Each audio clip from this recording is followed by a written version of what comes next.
Hello, Bachalog. Welcome to Supergrads. I'm your mentor and guide, Brenda. And today in this session, we will talk about the importance of choosing the right study material for your IP math preparation. In other words, the consequences of choosing the wrong study material. And trust me, these can be dire. This could mean the difference between your success and failure. Now, the obvious question that arises here that should come to your mind is how will I know, how will I ascertain कि मैं सही direction में चल रही हूँ जो course मैंने उठाया है जो रास्ता मैंने उठाया है अपनी प्रिपरेशन का जो स्टडी मटेरियल मैंने उठाया है वो सही है या नहीं है वेल सबसे आसान तरीका इस बात को जज करने का कि जो भी आप कर रहे हो वो सही है या कितना सही है इसके लिए अगर मुझे इस पेपर का पेपर पैटर्न इस पेपर की रिक्वायरमेंट इस पेपर का मार्किंग स्कीम इस पेपर का ड्यूरेशन या इसका कट ऑफ पता हो तो मेरी प्रिपरेशन गलत होने के चांसेस कम हो जाते हैं now just to give you an overview of IPMAT Indore verbal ability section इस पेपर में ब्रॉडली वो आपको जज करते हैं असेस करते हैं based on your reading comprehension skills based on your grammar based on your vocabulary para completion para jumble broadly इसी तरह इन्हीं के अराउंड क्वेश्चंस आपसे पूछे जाते हैं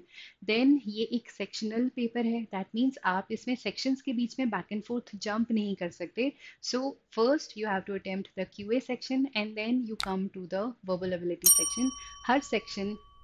का 40 मिनट्स का टाइम होता है एंड वर्बल एबिलिटी सेक्शन में 45 क्वेश्चंस होते हैं ये लास्ट में होता है और इसको आपको 40 मिनट्स में कंप्लीट करना होता है एमसीक्यू बेस्ड होता है that is her question except for parajumble based questions इसमें आपको मल्टीपल चॉइसेस होते हैं जिसमें से आपको चूज करना होता है +4 -1 का इसका मार्किंग स्कीम है and until 21 cut off range करा करता था 68 से 72 के बीच में बट 22 में cut off short up by 40 marks it went up to 112 so 112 is the cutoff of this paper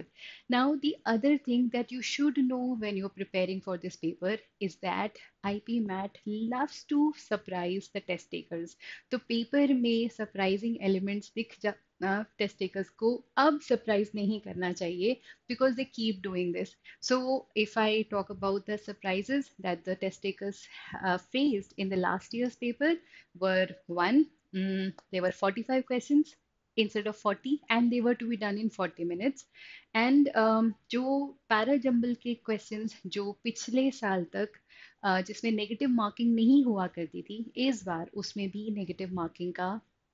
parameter add हो गया था सो हाई वी डोंट नो कि कमिंग 23 में जो पेपर है उसमें आईपीएम आपको क्या सरप्राइजेस देगा so when you are preparing just ensure कि थोड़ा सा variance from the given paper pattern आप दिमाग में रखें जब आप प्रिपेयर कर रहे हैं now the other obvious question that arises that should arise in your mind is कि कोई डाइग्रेस करेगा ही कैसे क्यों कोई गलत रास्ते पर चला जाएगा या भटक जाएगा अपना रास्ता उसका सोर्स गलत हो जाएगा या उसका स्टडी मटेरियल उतना ऑथेंटिक नहीं होगा जितना होना चाहिए ना सी इसके बहुत सारे रीजंस हो सकते हैं रीजन नंबर वन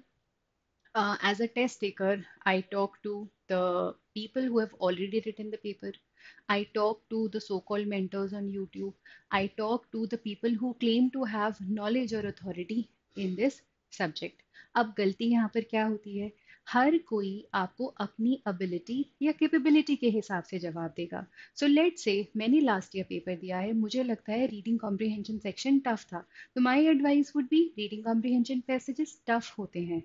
या may be vocabulary is a challenge for me तो प्रॉबेबली आई टेल यू कि वोकेबलरी टफ होती है या वोकेबलरी ऐसी होती है या ग्रामर वैसा होता है सो अगर आप अपने पीयर ग्रुप से या उन लोगों से बात करते हैं जिन्होंने पेपर लिखा है but they are not the experts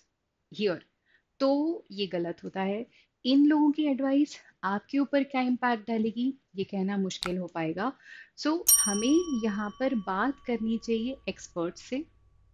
अगर कोई मुझे एज अ मेंटर भी कहता है कि speed reading means doing well in reading comprehension section, तो ये शायद एक गलत स्टेटमेंट हो सकता है, ये एक सब्जेक्टिव ओपिनियन हो सकती है, क्योंकि रीडिंग कॉम्प्रिहेंशन का मतलब तो है रीड करो, कॉम्प्रिहेंड करो, फिर आंसर करो. Speed reading may work for one person, it may not work for the other person. So we have to understand our capability, we have to talk to the experts, we have to choose from reliable sources, and सबसे important, अगर हम previous years papers उठाएं और उन्हें solve करें, ये बहुत easily available होते हैं नेट पर, तो आप इन्हें पिछले साल के कुछ 2 या 3 साल के भी पेपर्स उठा के इन्हें अगर कर लेते हैं, तो आपको लेवल ऑफ डिफिकल्टी, पेपर का पैटर्न और बहुत सारी की चीजें पता चलेंगी जो आपको